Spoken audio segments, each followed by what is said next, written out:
Hello friends, welcome back to the daily soap update. आज रात अनुपमा के सीरियल में क्या होने वाला है हम आपको इस वीडियो में बताएंगे। सो गाइस, वीडियो को पूरा देखिएगा, चैनल को सब्सक्राइब करना ना भूलिएगा एंड वीडियो पसंद आने पर प्लीज़ वीडियो को लाइक कीजिएगा। कल के एपिसोड में हम लोगों ने देखा था कि जब अनुपमा तलाक के लिए जाती है, उसे चक्कर आ जाता है तो वनराज उसे जाने के लिए मना करता है। तो अनुपमा कहती है आप सहारा देना चाहते थे ना, तो यदि मुझे चक्कर आए तो सहारा दे दीजिएगा। आज के एपिसोड की शुरुआत भी वहीं से होती है। अनुपमा बस ये बोलकर अपना बैग उठाती है और उससे कहती है चले, और बस जैसे ही वो जाती है तो फिर वहीं पर एक कुमकुम का पानी जो होता है उसके ऊपर उसका पैर रखाता है। वो बिल्कुल पैर के निशान घर के बाहर की तरफ बनते जाते हैं। अनुपमा पुराने सीन सोचती जाती है, उसका गृह प्रवेश भी बीच बीच में दिखाते जाते हैं और उसके पैर के निशान भी हम लोगों को दिखाते जाते हैं। जैसे अनुपमा घर के बाहर कदम रखती है, वनराज मन में बोलता है अनुपमा, अनुपमा अपने कदम रोक लेती है। उधर सामने काव्या भी अनुपमा को देखती है और अनुपमा काव्या की तरफ देखती है। वनराज फिर से मन में बोलता है कि एक कदम मत बढ़ाओ प्लीज़, एक बार फिर से सोच लो इस कदम को बढ़ाने से पहले।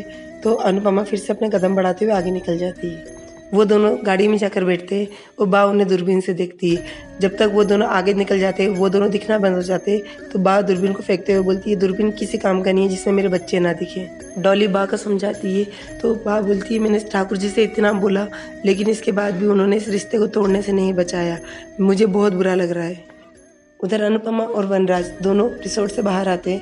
वहीं पर एक ड्राइवर आता है और उन्हें चाबी देता है और कहता है कि डॉक्टर अद्वैत ने बोला है कि आप ये गाड़ी ले जाइए। और वनराज अनुपमा से पूछता है कि गाड़ी तुम चलाओगी।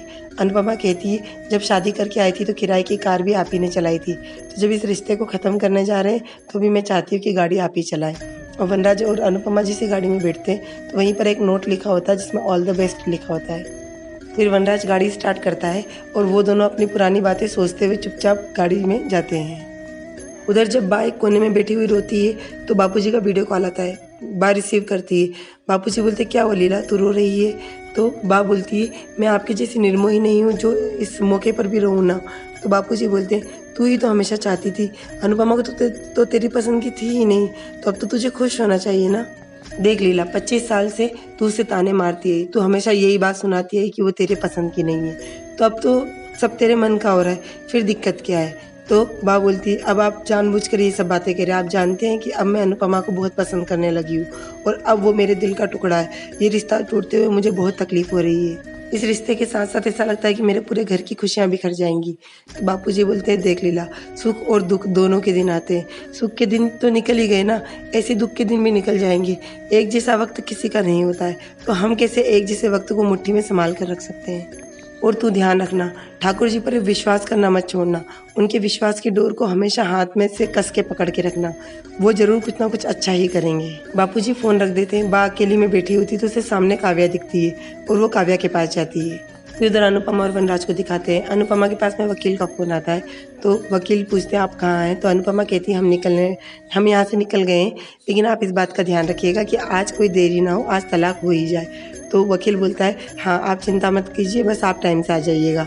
तो अनुपमा कहती है हम बिल्कुल भी लेट नहीं होंगे, हम टाइम से आ जाएंगे। और वनराज से बोलती है क्या बात है, आज आप बहुत धीरे गाड़ी चला रहे हैं?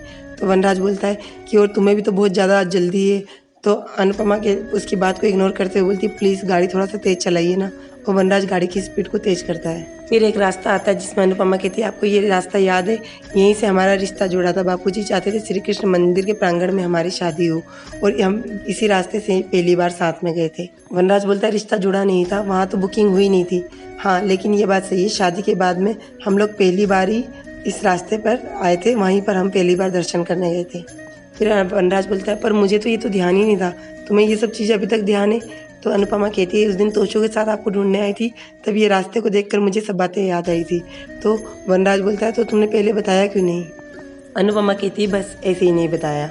फिर उधर घर वालों को दिखाते पाखी दौड़ते हुए डॉली के पास आती है और कहती है फुई बा काव्या के पास गई है। तो डॉली बोलती है काव्या को देखकर तो मुझसे अपना गुस्सा कंट्रोल नहीं होता है, पर तो पता नहीं बा क्या करेंगी। फिर इसके बाद बोलती है वैसे वो डिज़र्व करती है ये सब, अच्छा है उसे तो बहुत सारी बातें सुनाना चाहिए।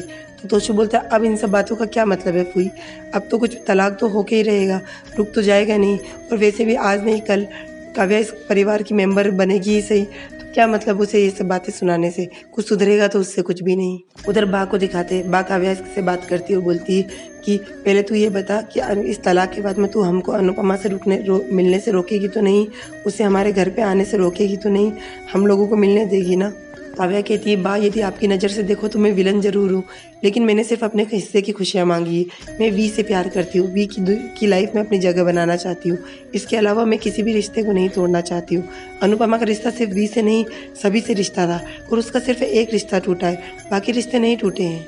अनुपमा का जब मन होगा वो आएगी, आप लोगों से मिलेगी, मुझे इन सब चीज़ों से कोई प्रॉब्लम नहीं है। फिर बा बोलती है और एक बात, अनुपमा कभी भी मेरी पसंद की नहीं थी, लेकिन उसने मेरा दिल जीता है। अब वो मेरे लिए सिर्फ अनुपमा नहीं है, देवी अनुपमा है। उसने हमेशा अपने से पहले इस परिवार की खुशियों के बारे में सोचा है। तू वनराज से शादी करके इस घर में जरूर आ जाएगी, लेकिन दूसरे रिश्ते और दूसरा प्यार तुझे कमाना होगा। तेरी जगह तू कभी भी अनुपमा की जगह नहीं ले सकती।